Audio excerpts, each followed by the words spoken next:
Hello, welcome, and salutations to another episode of Den of Otaku, Den of Geek's official anime, Japanese pop culture discussion series where we're going to break down all of the latest developments in the industry. I am Daniel Kurland, and in this episode of Den of Otaku, we're going to talk about blurred lines. What do I mean by blurred lines? Am I talking about the 2013 song?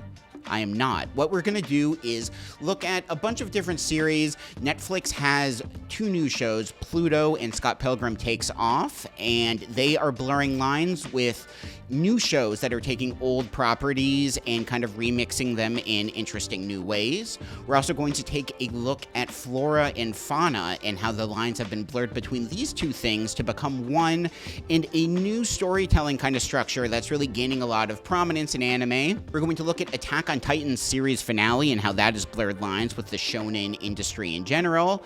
And we've also got a little surprise gift, an interview with Adam McArthur from Jujutsu Kaisen that is going to be in this episode as well. And if that all wasn't enough, we have new installments of the Big Three and Release the Hounds. So if you ask me, that is a jam-packed episode. That is an episode that is packed with jam. So let's get into it, guys. Okay. First of all, in this blurred lines discussion we're doing, there's something very cool happening at Netflix right now when they've taken two shows, Pluto and Scott Pilgrim Takes Off, and despite how they're very different, they're similar in the sense that they're shows that have taken old properties and taken the same characters, themes, universe, but completely revamped them for modern audiences and turn them into new shows that kind of fit modern ideals. In the case of Pluto, this is based on Osamu Tezuka's Astro Boy. This is a classic series. It's like, you've probably heard of Astro Boy. It's got a boy robot character in kind of one of the first mecha series, really gained prominence in that area. What Pluto does, though, is it takes this childlike, friendly series and kind of gives it a Blade Runner makeover. It follows this android detective as he's following a series of murders that are happening to both humans and robots. And what's interesting about what Pluto's doing is this isn't the first time that Astro Boy has been given this adult makeover. There's a show called Adam the Beginning that essentially does the exact same thing, but Adam the Beginning slipped through the cracks, whereas Pluto is really one of the biggest anime of 2023. It's really found its audience, and I think this is showing a bigger discussion on how audiences are kind of finally ready for modern reboots and reimagining of series that can take old ideas and do something genuinely new with them. Whereas in the past, this might have seemed sacrilegious to the property or just not doing it justice. And it's interesting, like, this is going on in anime right now. You have shows like Osamatsu-san that are taking Osamatsu-kun and updating it in new ways. But there are also like a lot of horror movies right now that have taken child-friendly IP like Winnie the Pooh and The Grinch and made them adult stories. There's like how Fresh Prince of Bel-Air has now become Bel-Air, and it's this more adult imagining of this old idea. And it's interesting that anime is really getting in that ground floor and rebooting old ideas with new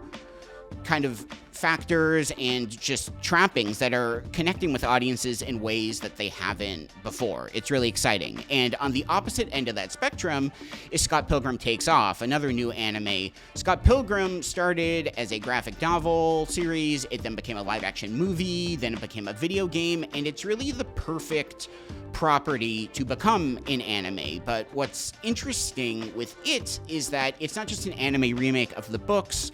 What it's doing is it's like in the same vein as Pluto, it's taking the same characters, themes, and universe, but telling a totally different story. Like it kind of understands that Scott Pilgrim is a problematic protagonist, and it makes Ramona the main character now.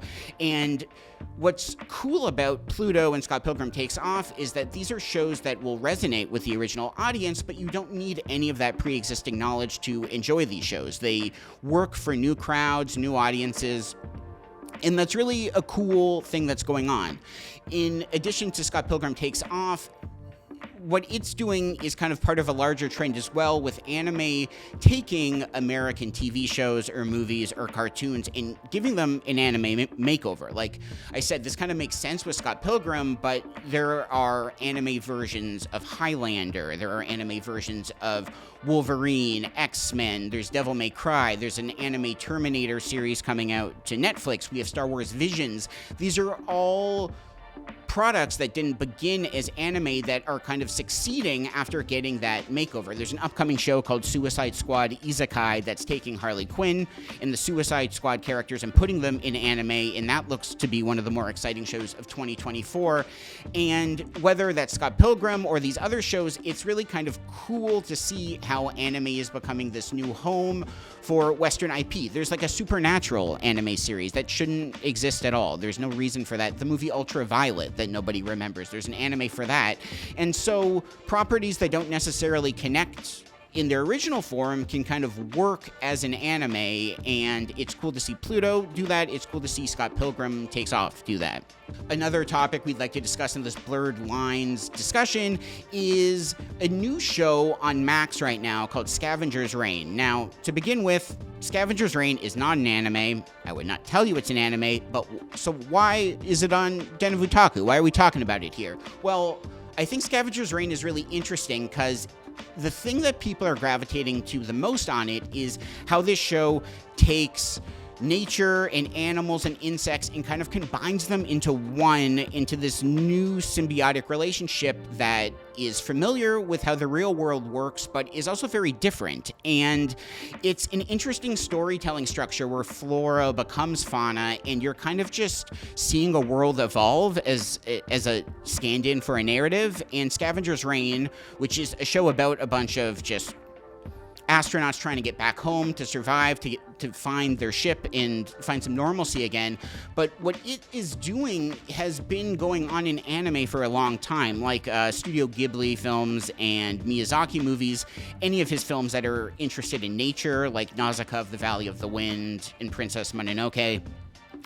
These are movies where we see new forms of nature and animals and insects that don't exist in our world, but are the creation of these worlds because of evolving with mankind. You know, mankind is tainting nature, they're making it more toxic, and you have animals and creatures that kind of evolve out of that and help fix the world. It's really cool to see that go on in Studio Ghibli movies. There's another series called Made in Abyss that kind of dresses itself up as this cute adventure show where adventurers go down this big abyss, and each level of this abyss is more cursed than the last. It really gets more mature the deeper the show goes on, and in that show you have characters who are losing their humanity as they get transformed into monsters and other abnormal creations, but they all help serve the world and show that you need the good and the bad to kind of make sense of all of this.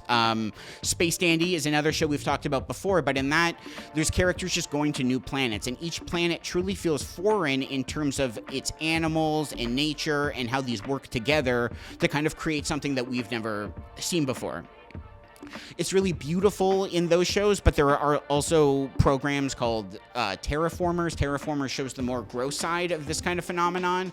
That's a show where a bunch of scientists want to colonize Mars, so they send a bunch of algae and cockroaches to Mars.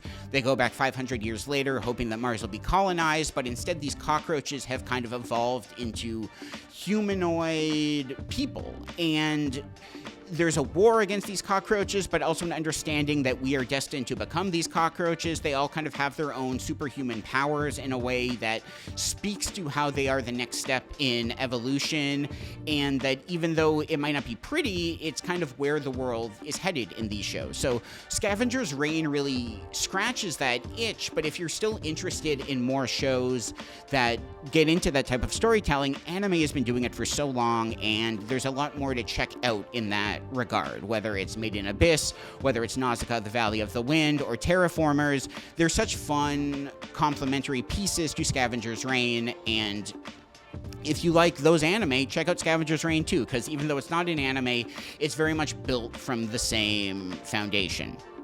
Now, Another way that we'd like to look at blurred lines in this episode is a discussion of Attack on Titan. Attack on Titan is an anime you've probably heard about before. It's one of the biggest anime of the decade. In fact, I'd say it's one of the biggest anime of all time, and there's a lot of anime that hit the ground running and are really popular, but can't stick the landing, or they peter out over time, and Attack on Titan is such a exciting exception to that rule, that it begins as this kind of more intimate man against monster story, but it is one of my favorite examples of just long-form storytelling, foreshadowing, and how to, like, expand a world in really unique and believable ways. Like, there are so many twists in this show that happen at the exact right moments, and it seems like each twist should make the next one seem a little more generic, but that's never the case with Attack on Titan.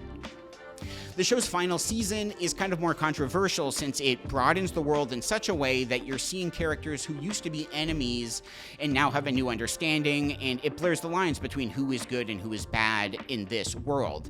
And the most fascinating thing about this is its final episodes really push this narrative with the protagonist, Eren Yeager, and really blur the lines between what a shonen protagonist is, should be, and can be. I think a lot of the time in anime, we just trust that the hero is doing the right thing, and Attack on Titan really has both the audience and the supporting characters begin to question if Eren is justified in his actions, if what he's doing is just a means to an end, and that it is going to get somewhere positive. But the show really challenges the audience that way and shows that a shonen protagonist doesn't have to be clear-cut, that they can be someone that really makes you uncomfortable. Attack on Titan isn't the first show to do this. There are other anime like Code Geass that gets in similar territory, but Attack on Titan, I think, is the most accomplished example of that, and the anime is finally over. So if for whatever reason you haven't checked out the show, there's never been a better time to do it because it's all available. You don't have to wait years between seasons to get closure. It's all there. If you're someone that needs to watch a dub for a show, it is one of the best dubs you'll come across, and 99% of the series has been dubbed too, so that is all available. And so if you're just looking for an exciting shonen show that's kind of earned its reputation, Attack on Titan is the way to go, and also just is hopefully pushing the shonen genre to new exciting places with how a hero functions and operates. Here at Den of Otaku, we love gifts, whether that's getting gifts or giving gifts, but there are just so many different places to get anime gifts that it can be a little overwhelming, to be honest. But I found that eBay is a great place to find some of the newest and kind of classical old retro anime gifts too. So just some of the cool things that I'd like to share that I found on eBay. The first of which is Funko Pop is really one of the best names in the game right now when it comes to anime figures. Funko Pop has this Warhammer Titan from Attack on Titan that is such a cool little fun guy.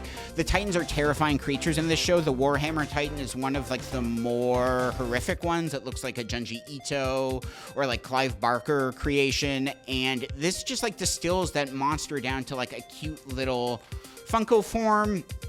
And if Titan has been too scary for you, Funko Pop is the way to do it. The Warhammer Titan by Funko Pop is very exciting. Another product that is a fun way to take something serious and give it like a cute, cuddly look is Chainsaw Man. Is one of the most aggressive shows of the year, but it has this mascot, Pochita, who's this little chainsaw dog who's just adorable. It would be ridiculous to not make merch out of this character, so it's exciting that there is so much to buy. There's a Pochita plushie that if you just want to cuddle up in bed with a chainsaw dog and hug it, this is the best way to do that, and it's a great gift for someone who's seen Chainsaw Man or has no idea what Chainsaw Man is. It's just like this odd entity. And the last thing I'd like to push is something that I have myself that I found on eBay. I think it's so cool. We were talking about Attack on Titan before with the Warhammer Funko Pop. This is from Parade. They're a specific action figure company, and this is like a Levi Ackerman exclusive. Levi Ackerman isn't the main character of Attack on Titan, but he's kind of the fan favorite. There are statues of Levi in Japan. He's such a big deal. This really kind of distills the character down to his serious core. There's like a variant jacket and expression on his face that shows that he's contemplating the casualties of war and what it means to be a tortured anime character. And it's just like a if you like figures, if you like Attack on Titan, the Parade figure is just a cool way to go. I found it on eBay. And yeah, eBay's got a lot of stuff, whether it's something you're looking for or just something you stumble upon. It's a great place to find that gift for your anime fan in your life. We at Den of Otaku are going to keep the gift train going, and I have a very special gift for you guys. How do I know what you want? You didn't tell me. Well, I have a hunch, guys. We're going to figure this out. What we have is a little special conversation with Adam McArthur. He's a prolific voice actor, but most notably, he voices Yuji Itadori, the protagonist in Jujutsu Kaisen. Yes! I crushed it! I already told you that I don't have it anymore. Don't end up like me, huh? Well, no chance of that. We're big fans of Jujutsu Kaisen here. We talked about it in the other episodes, but Adam took some time to talk to us about the arc of his character, the interesting evolution of the series in its second season, and just the state of the anime industry in general. It was a really cool talk, and if you like Jujutsu Kaisen or not, it's just a really interesting conversation about the anime industry. So, Adam, let's take it away. Den of Otaku would like to welcome Adam McArthur to the show. He's an excellent voice actor who can be heard in Tokyo Revengers, Bungo Stray Dogs, and Jujutsu Kaisen. And Adam, welcome. Thanks so much, dude. Thank you. I'm excited. Yeah, of course. And I've loved Jujutsu Kaisen from the start, and I think it does such a great job with like world building and character development. But the second season kind of blew me away with just how much bigger it feels and how the scope has really been expanded. How would you kind of necessarily compare the second season to the first? It's exactly what you said. It is a total expansion on what we got in the first season. And I totally agree. The first season felt really about the introduction of the characters, and we kind of get into like a good rhythm with the story, but it really expands on there. And all of the knowledge that you got in season one, you really need to take into season two to remember, because the story jumps place to place, and we're building off these ideas of like the cursed spirits, the cursed techniques, the domain expansions. I always say Jujutsu Kaisen's a big brain show. Like, you gotta have a notepad when you watch it, because there's a lot of stuff to keep track of. So that's what I love so much about the second season, and just how it felt like it was turning into a different kind of show. And I love that even the prequel movie like focuses on different characters. The whole hidden inventory prologue to the second season, all of this gets away from your character. And as someone who's also just a fan of the show, was it kind of fun to watch these stories that got away from Yuji a little bit? Totally. I mean, I was like mad I wasn't in the movie, but like, no, I'm just kidding. I still think actually that they missed a golden opportunity. You know, at the end of the episodes in season one, we had the Jujutsu strolls, or the Juju strolls. And they were these little quirky things that happened at the end of the season. I really wish there was a Juju stroll at the end of the movie that was just Yuji, Megami, and Nobara coming in and being like, what do you mean we're not in the movie? Because they break the fourth wall all the time. Thought that would have been hilarious. No, I think it's really interesting. What I love is when an author gives the audience credit. That they don't feel like they have to lay everything out right away. That stuff is paid off later on that you're supposed to remember. And I think Gege, the author of Jujutsu Kaisen, is doing an amazing job. And to Mappa's credit, the studio that's developing it and doing it as the anime, I also think they're doing an amazing job adapting the manga. So it's really cool. It's been awesome. I think if you are keeping up with the weekly releases of the manga, we're also coming out of like a very Gojo-centric time. So it's been a lot of Gojo. I'm really ready for like Yuji to get back in there. But it's also, like I said, it's a really cool thing that we're sort of taking these like offshoots, and then we're going to see it all get tied together. Yeah. And I think it makes the audience that much more grateful for those original characters when you spend some time away from them. And I mean, inevitably you have those threads connect, and it will be so exciting if, you know, Yuji does meet Yuta from the movie and just have all that stuff come together. Like, that's the best way to tell that story, I think. Yeah. No, it's gonna be really cool. Yeah. The series as well is like one of the Shonen Jump's Dark Trio series, and those are like three very popular shows that are also very mature and violent. And why do you think necessarily that kind of heavier material is having such a moment right now, or why the show became such a hit right away? Yeah, I think for JJK specifically, the characters are all, there's something for everybody in JJK. And I also think that what's interesting about Yuji specifically is he's not so heavily focused on himself and the progression of like his own motives, that really he's doing this because he wants to take care of people and make sure everyone's okay. I think there's like a golden retriever quality to him that people really kind of can relate to, but also like really are drawn to. But yeah, there is something for everyone in JJK, and with anime in general, I think we get these like life lessons that everyone can relate to in some form or the other. I just think JJK is doing it really well. Yeah, so I agree.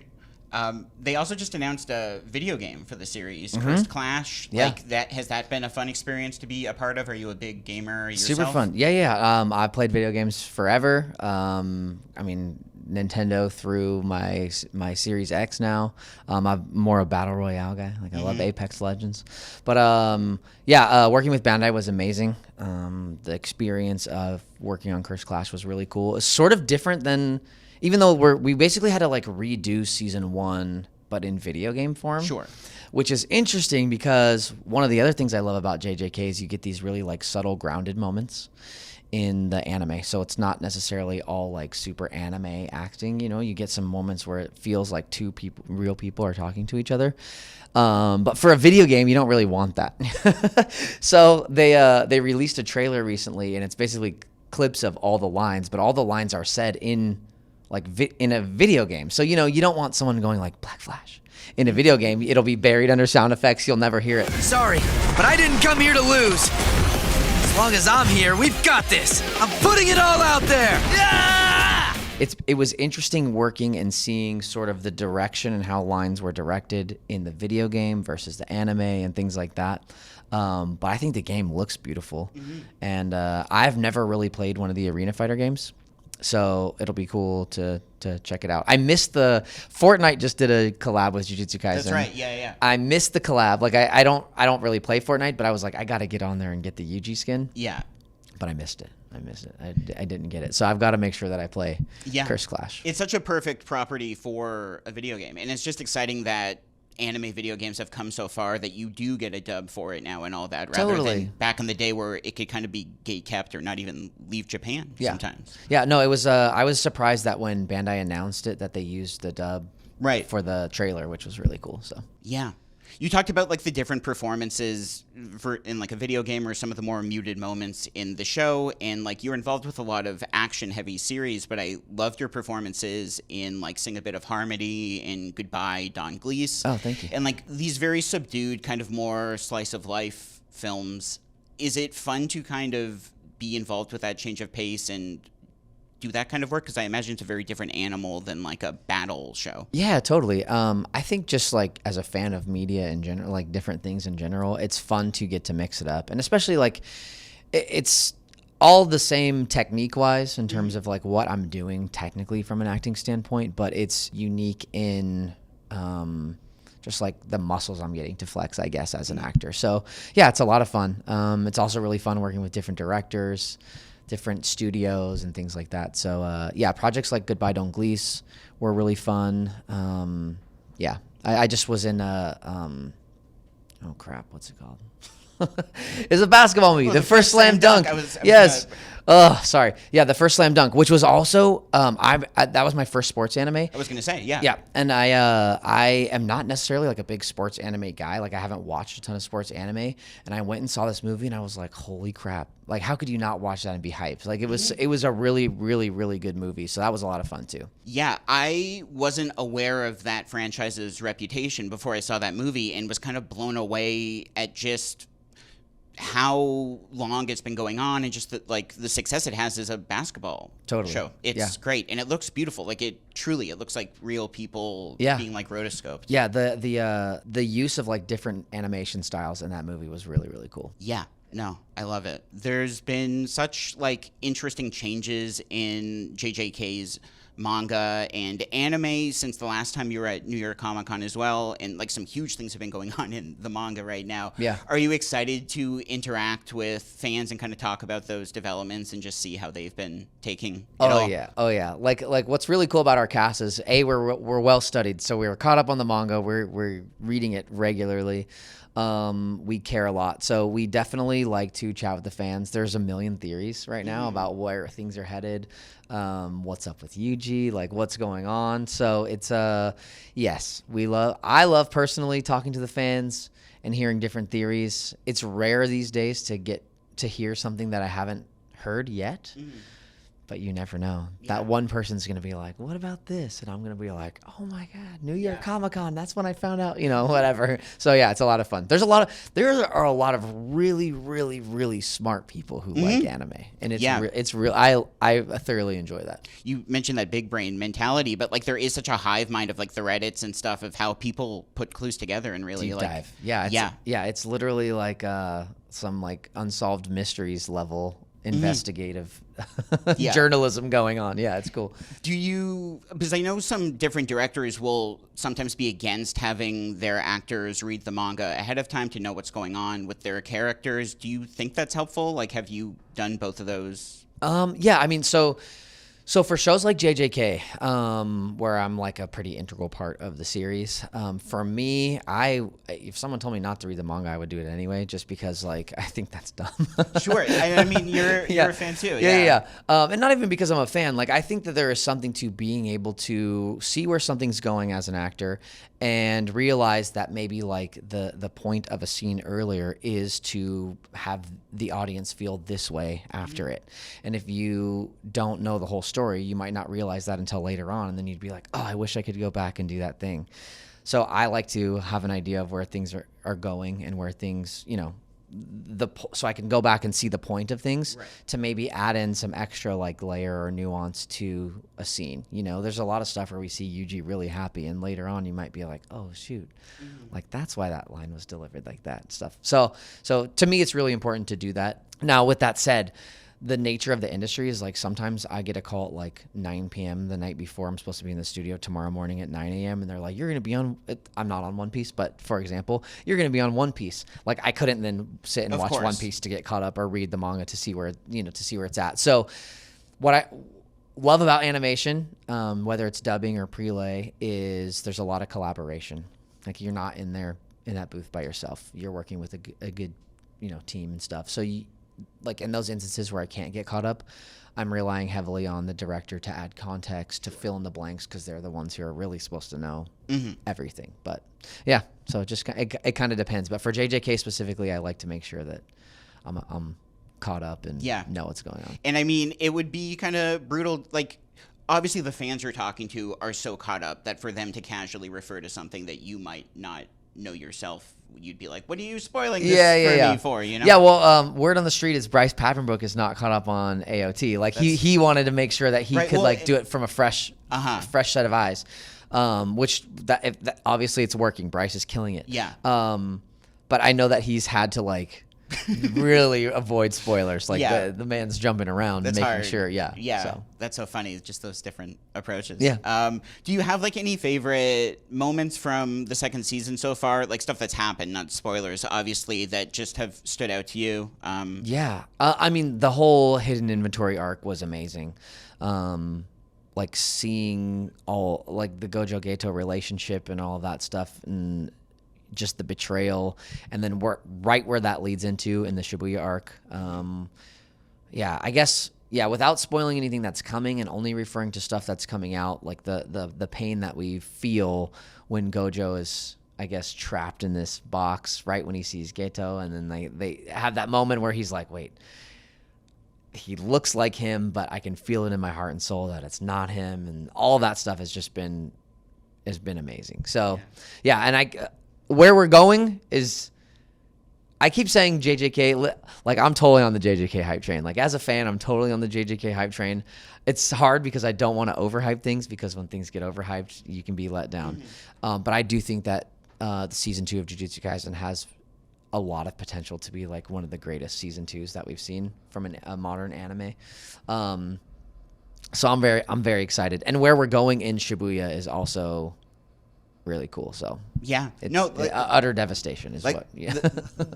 The first season, I just thought it was like, this is a great shonen show, but this season has really like elevated it, I think, and it feels different. It feels special. The animation is gorgeous. Like MAPPA has so much on their plate that it's wild that each of their projects can still look that good. How many people work there? Yeah. Yeah. Do you guys sleep? Do you eat food? But you have those iconic moments from the manga that really look even better sometimes in the show. Like, it's really incredible. Yeah, totally. The episode we just got where Gojo basically explodes Hanami against the wall was, I mean, that was so cool. Yeah, that was so cool. Yeah, how could you not like Gojo? That was so cool. Well, yeah, thank you so much, Adam. Once again, Den of Otaku, talking to Adam McArthur here, and yeah. Dude, thank you so much, man. Of course. Appreciate it. Den of Otaku would once again just like to thank Adam McArthur for taking the time to talk to us. He was such a good sport. We love him. We love Jujutsu Kaisen. I wouldn't be surprised if we saw him again on Den of Otaku. And, do you hear that, audience? Yeah. If I'm not mistaken, it sounds like that's the next installment of Release the Hounds.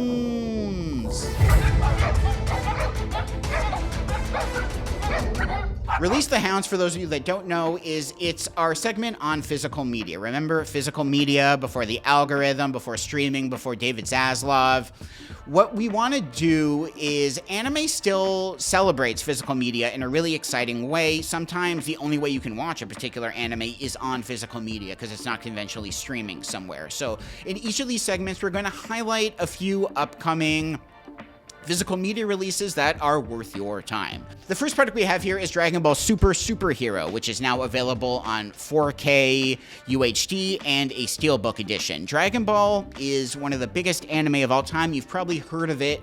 And Dragon Ball Superhero is the newest movie in the series, but what's so exciting about it is that it benches the anime's main characters, Goku and Vegeta, who typically steal the spotlight, in favor of Gohan and Piccolo, who are fan favorite figures that have really kind of needed a rehabilitation for a long time, and this film gives them what they need. There is some new transformation for these characters, and it feels like a really return to form for the series that goes back to the energy of the original Dragon Ball, not even Dragon Ball Z, but the original Dragon Ball. So that is now available. It's never looked better in this 4K edition, and it's just one of the more fun Dragon Ball stories. It's definitely worth checking out.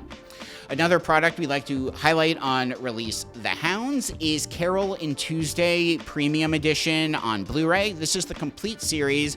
Carol and Tuesday comes from Shinichiro Watanabe, who is perhaps best known for Cowboy Bebop, Samurai Champloo, Space Dandy. He has a real reputation for sci-fi series, and admittedly, Carol and Tuesday is a future show set on Mars, but it really tones down the sci-fi elements and is instead about two girls from different backgrounds who just want to sing music together. Some of the best anime you'll ever see are shows that are focused on making music, about bands, about the camaraderie that comes through that union, and Carol and Tuesday really beautifully highlights the musical process and how characters who maybe don't have a sense of belonging in the world can come into their own when they start playing music. So much of this show just shows Carol and Tuesday busking on the streets and just really doing beautiful craft that's not about getting famous, that's not about making money off of music, but just celebrating that art form. And this is the best way to see the show. It has some really fun special features.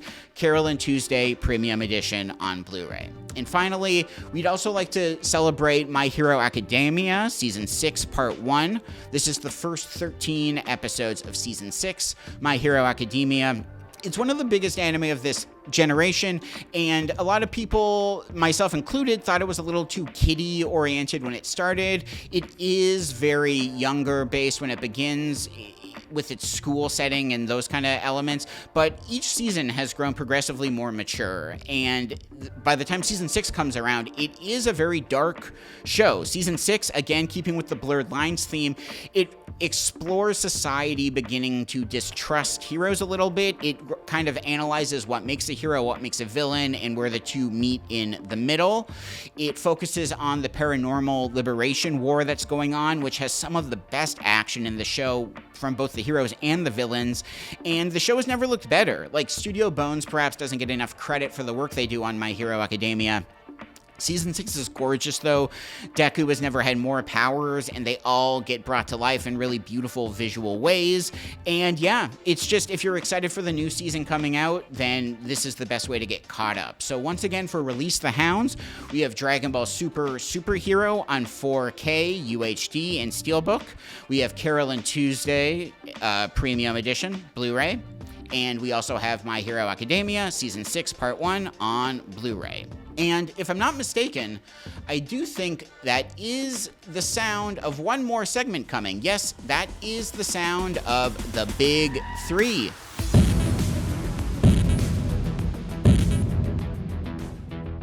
What we do in the Big 3 is we kind of take a look at 3 shows in the anime industry that are doing something different and worthy of attention. There's so much out there in the anime industry that it's easy for shows to slip through the cracks or to not get their due. In the Big 3, we're going to highlight stuff that is worth your time. So the first show we'd like to highlight in the Big 3 is Frieren Beyond Journey's End.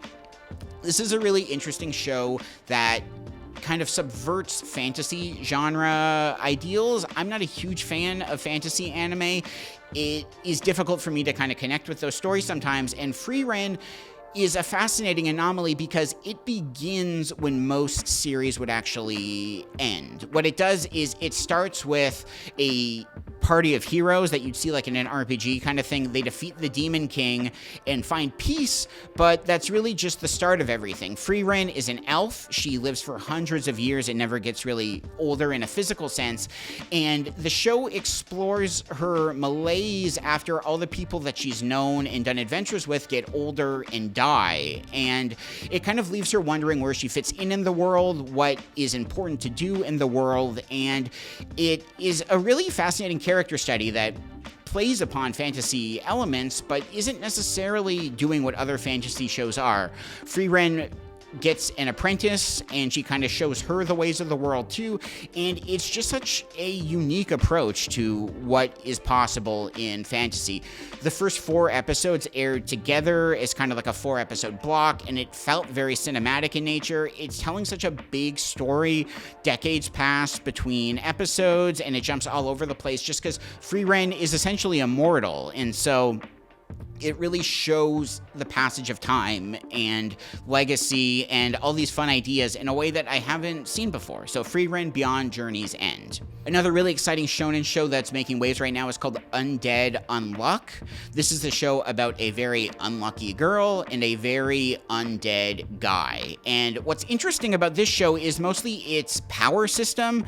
Shonen series often get boiled down to their power system, and what Undead Unluck does is it works through negation. You have these characters called negators, and they're all un-something. They're either undead, unlucky, unforgivable, unstoppable, and what this means is that their negation kind of cancels out tenets that exist in the world. So a lot of the time in a power system, you'll see somebody who gains strength, but in this show, it's power that takes away from other things. It's power through absence. And that's a really interesting idea that the show is still playing around with, but it has already made it stand out in ways that other shonen shows haven't. So if you like the shonen genre and want to see something different, Undead Unluck is still early on in its first season. It's produced by David Productions, so it looks gorgeous, and there's just such fun energy between the two main characters that if you don't want action, there's still a lot of comedy in there too to keep you checking things out. And the final show for the Big 3 we'd like to look at is Onimusha. Onimusha is a samurai swordsman show on Netflix. We've talked a lot about Netflix in this episode and how they've ended 2023 on a super strong note when it comes to anime.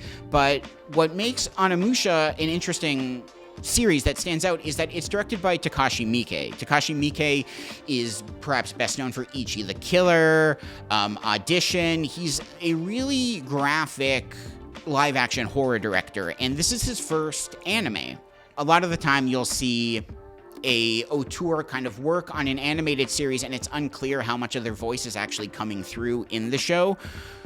Onimusha distinctly feels like a Takashi Miike vehicle. Like, it's incredibly violent, but there's also shots that, like, are from a raindrop's perspective as it falls on a sword, and things that would be impossible to convey in live action. It almost feels like when Spielberg directed the Tintin movie, and you have all this wild camera work that can't be done in real life, but has that freedom in animation.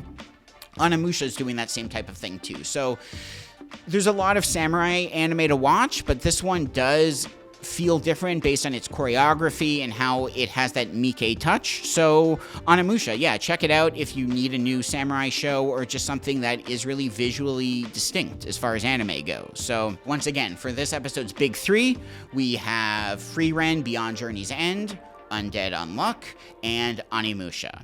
Now, unfortunately, fellow otaku, that's all the time we have in this episode before I get isekai'd back to reality, but we'd once again like to thank you for joining us on this adventure, and until next time, Space Cowboys, we'll see you then.